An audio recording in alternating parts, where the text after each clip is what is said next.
बिल्कुल, नारी शक्ति जिंदाबाद।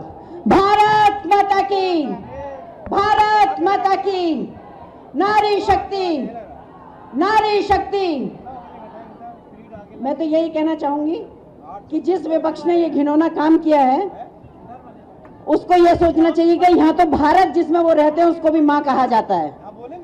नारी का अपमान करके कभी कोई सोचेगा कि उसका भला हो जाएगा तो कभी नहीं होने वाला। अब हम सब जानते हैं कि नारी की पूजा तो हमारे यहाँ देवी देवता भी नारी को सब आगे रखते हैं। तो आपके किए हुए अपमान को, वो जो आपका अपमान हुआ है उसको वो कैसे झेल पाएंगे? नहीं झेल सकते। इसके लिए मैं कहना चाहूंगी विपक्ष तैयार रहे इस बात के लिए कि महिलाएं आज इतने धूप में, इतने आक्रोश के साथ यहाँ हैं। और मैं इसके लिए माननीय प्रधानमंत्री जी का, हमने सबने उद्बोधन देखा था और हमने देखा था कि जब वो प्रस्ताव पारित कराने के लिए संसद में खड़े थे, सारी महिलाएं टकटकी लगाए पूरे दिन टीवी पर लगाए नजरें देखी रही थी और सब में बहुत उत्साह था कि इतने दिन से जो पीछे महिलाएं खड़ी थी अब उनको मौका मिलेगा आगे आने का। महिलाएं कोई ऐसी वस्तु नहीं है जिनको जहां चाहे उठा के बिठा दें। महिलाएं अपने अधिकार की भी हकदार हैं और जिसको कहना चाहिए एक प्लानिंग के तहत महिलाओं को पीछे रखा गया। जब जब महिला खड़ी हुई है, जब जब नारी खड़ी हुई है, तब तब हिंदुस्तान खड़ा हुआ है।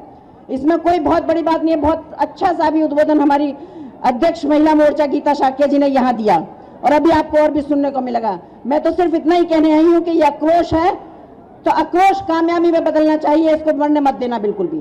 बहुत दिन हो गए हमें सहते सहते ये चीजें सारी, कब तक सहते रहेंगे? क्योंकि ये सिर्फ विपक्ष की दोहरी मानसिकता को दर्शाता है। मैं माननीय प्रधानमंत्री जी का फिर से आभार व्यक्त करना चाहूंगी जिन्होंने इतनी भावुक अपील की थी और उन्होंने कहा था कि जब संसद में जाएं तो सब अपनी माँ बहनों का आशीर्वाद लेके जाएं, अपनी माता बहनों से आशीर्वाद लेके जाएं, क्योंकि कौन सा घर, कौन सा समाज ऐसा है जो बगैर नारी के पूर्ण होता है। अगर इसके बावजूद भी अगर ये चीजें नहीं हुई और महिलाओं के अधिकारों से वंचित किया गया तो ये एक श्राप है महिलाओं की तरफ से जो विपक्ष को झेलना पड़ेगा। और इसके लिए हम कभी शांत नहीं बैठेंगे जब तक हमें हमारा अधिकार नहीं मिल जाएगा।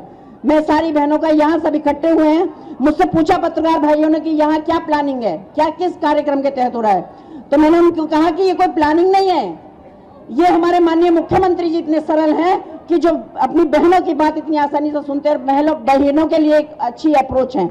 तो आज क्योंकि अपने बड़े के पास जाते हैं, अपना जो हमारा प्रतिनिधित्व कर रहा होता है उनके पास जाते हैं अपनी शिकायतें लेके, तो आज हमारी बहनें यहाँ इकट्ठी हुई हैं कि अपने माननीय मुख्यमंत्री जी को भी अपनी पीड़ा दिखाएं ये बात।